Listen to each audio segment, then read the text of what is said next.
तो फिर से आपका स्वागत है हमारे चैनल एके ट्यूटोरियल्स में।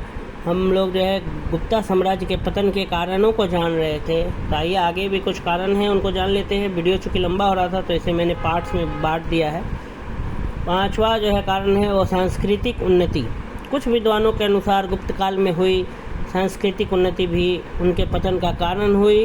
काव्य और कला की उन्नति के साथ समाज में विलासिता की भावना दृढ़ होती गई। जब तक क्रियाशील और पराक्रमी राजाओं ने राज्य किया तब तक यह विलासिता दबी रही, परंतु कमजोर राजाओं के राज्य में यह विलासिता अपने नग्न रूप में सामने आई और देश में राजनीति के पहलू क्षीण हो गए। सम्राटों और जनता की विलासिता के फलस्वरूप गुप्त साम्राज्य की नींव कमजोर होती गई और कालांतर में साम्राज्य का पतन हो गया। हालांकि कुछ विज्ञान के अनुसार गुप्त काल में जो भी संस्कृति का उन्नति हुआ वो भी उनके पतन का कारण हुआ।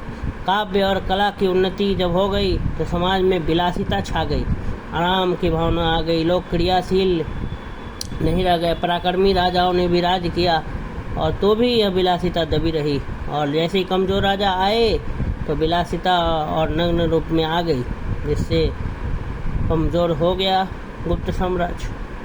छठा है गुप्तकालीन दंड नीति। गुप्तकालीन दंड नीति अत्यंत नम्र थी। बड़े से बड़े अपराध पर भी कठोर दंड नहीं दिया जाता था। उनकी इस नीति का शत्रु पक्ष ने लाभ उठाया और उनके साम्राज्य के विशाल भवन में घून का काम कर उसे काट डाला, जिसके फलस्वरूप वह गिरकर छिन्न भिन्न हो गया। गुप्तकालीन जो दंड नीति थी वो बहुत ही पोलाइट थी, नम्र थी। उस काल में जो है लोग बड़ा से बड़ा अपराध कर देते थे, लेकिन किसी को भी कठोर दंड नहीं दिया जाता था।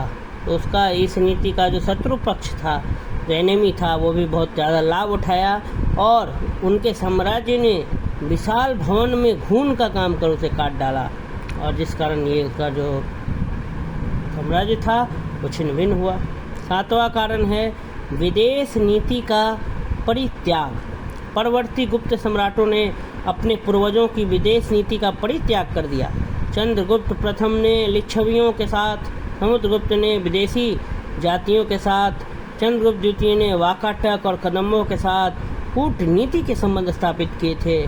परवर्ती गुप्त सम्राटों ने उनकी इस कूटनीति का परित्याग कर दिया। यही कारण था कि उनको अन्य लोगों ने से सहायता न प्राप्त हो सकी और गुप्त साम्राज्य धाराशाही हो गया। ठीक है, तो जो है स्कंदगुप्त और चंद्रगुप्त प्रथम जो आए थे वो लिच्छवी के साथ कूटनीति का संबंध स्थापित किया था। समुद्रगुप्त ने भी विदेशी जातियों के साथ किया था। चंद्रगुप्त द्वितीय ने भी वाकाटक और कदम्ब के साथ कूटनीति के संबंध स्थापित किया था। कहने का मतलब है जो गुप्ता साम्राज्य के जो पूर्वज थे वो विदेशियों के साथ कूटनीति का संबंध, डिप्लोमेटिक रिलेशनशिप जो है इस्टेब्लिश किए थे। लेकिन बाद में जो राजा आए, परवर्ती जो राजा हुए, उन्होंने इस कूटनीति का त्याग कर दिया। विदेशी जो जाति थे उनके साथ संबंध नहीं स्थापित रखा, जिसके कारण उनको किसी भी तरह का सहायता नहीं मिल पाया और गुप्त साम्राज्य जो है वो धाराशाही हो गया। और अगला पॉइंट है, बिंदु है बाह्य आक्रमण। बाह्य आक्रमण गुप्त साम्राज्य के पतन के मुख्य कारण थे। कुमार गुप्त प्रथम के समय गुप्त साम्राज्य पर बाह्य आक्रमण होने लगे थे।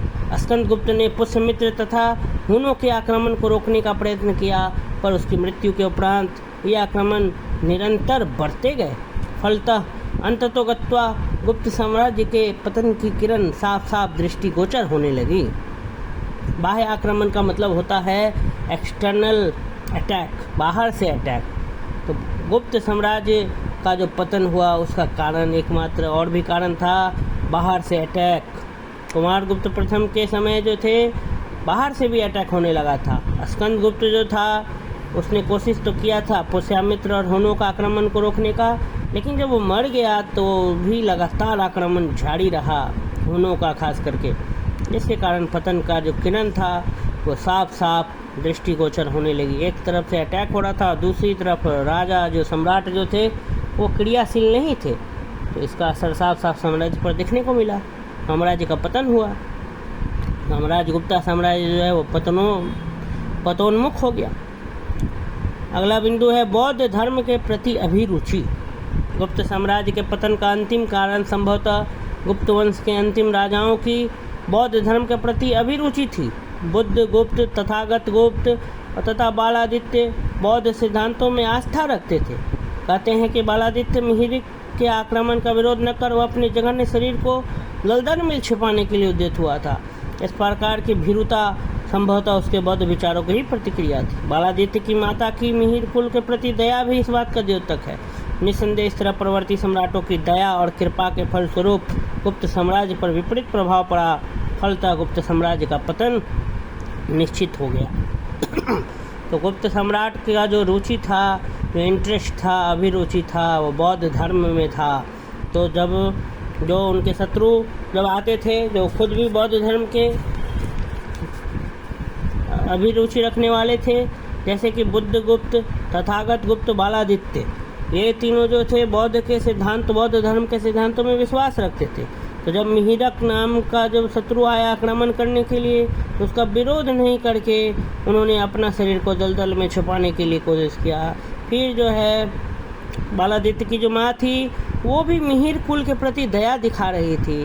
तो जबकि शत्रु को आप अगर दया दिखाएंगे, शत्रु के लिए आपके मन में प्रेम होगा, आप शत्रु का विरोध नहीं कीजिएगा, डर करके दलदल में छिपिएगा, तो स्वभाव बात है निसंदेह जो परवर्ती सम्राटों की दया और कृपा के फलस्वरूप जो है गुप्त साम्राज्य पर विपरीत प्रभाव पड़ा और गुप्त साम्राज्य का पतन क्या हो गया, निश्चित हो गया। मैंने बौद्ध धर्म में चूँकि अभिरुचि होने के कारण ये लोग थोड़ा हिंसा से दूर होते चले गए, एक तरह से हम कह सकते हैं। बुद्ध गुप्त, तथागत गुप्त और बालादित्य, और युद्ध में बिना हिंसा किए जो है एक प्रकार से असंभव ही है युद्ध जीतना। तो जिस कारण से जो है गुप्त साम्राज्य का क्या हुआ, पतन हुआ। तो इन कारकों के संयोजन से गुप्त साम्राज्य के क्रमिक पतन को जन्म दिया। क्रम वाइज जो है, स्टेप वाइज गुप्त साम्राज्य क्या हो गया, पतन हो गया। साम्राज्य इन चुनौतियों से कभी उभर नहीं पाया, कभी बाहर नहीं आ पाया और इसके क्षेत्र धीरे धीरे उभरती क्षेत्रीय शक्तियों द्वारा हड़प लिए गए और इस प्रकार जो है गुप्त साम्राज्य का पतन हो गया। तो हमारा सवाल यही था कि गुप्त साम्राज्य के पतन के कारणों का वर्णन करना था। तो हमने देखा स्कंदगुप्त की जब मृत्यु हो गई, आंतरिक दुर्बलता हो गया, हून आक्रमण के कारण गुप्त साम्राज्य छिन्न भिन्न हो गया और स्कंदगुप्त की मृत्यु के बाद जो पुरुगुप्त वृद्धावस्था में सिंहासन पर बैठे, मैंने वो भी नहीं संभाल पाए। और कुछ प्रमुख बिंदुएं जो हमने देखा कि गुप्त साम्राज्य आखिर पतन क्यों हुआ, तो हूनों का आक्रमण के कारण, अयोग्य सम्राट के कारण, योद्धाओं और सामंतों की महत्वाकांक्षा के कारण, आपसी फूट के कारण, फिर जो है सांस्कृतिक उन्नति भी हो गया, तो बहुत राजा भोग विलास में रहने लगे, वो भी एक कारण था। गुप्तकालीन दंड नीति ऐसी थी कि कोई भी अपराध कर लीजिए आप बच जाइए, अपराध कर लीजिए आपको क्षमा कर दिया जाता था, आपके लिए कोई कठोर दंड का उसमें प्रावधान नहीं था। इसका भी फायदा उठाया बहुत लोगों ने, जिसके कारण गुप्त साम्राज्य जो है वो धराशायी हो गया। विदेश नीति का परित्याग, कोई भी विदेश जातियों के साथ, विदेशी के साथ कोई भी प्रकार का व्यापारिक संबंध या राजनीतिक संबंध या कूटनीतिक संबंध जो है नहीं बनाया गया, जिसके कारण जो है किसी प्रकार की सहायता बाहर से नहीं मिली, जबकि बाहर से आक्रमण जारी रहा निरंतर। और जो है यहाँ के जो राजा थे गुप्ता साम्राज्य के, वो बौद्ध धर्म के प्रति अभिरुचि लेने लगे, जिससे कि उनमें हिंसा की भावना कम हो गई, प्रेम की भावना, शत्रुओं के लिए भी प्रेम की भावना पनपने लगी और उनकी माताएं भी जो है शत्रुओं का पक्ष लेने लगी। तो जिसके कारण ये सब कारक थे गुप्ता साम्राज्य के पतन का। तो ठीक है दोस्तों, हमने जो है पहला प्रश्न जो गुप्त साम्राज्य के जो पतन के कारण है, इसका वर्णन हम लोगों ने कर लिया। धन्यवाद। अगर आपको मेरा वीडियो अच्छा लगा हो तो आप लाइक अवश्य करें, सब्सक्राइब करें, अधिक से अधिक शेयर करें, क्योंकि मैं इसी तरह अनेक क्वेश्चंस का डिस्कशन लेके आपके सामने आऊँगा।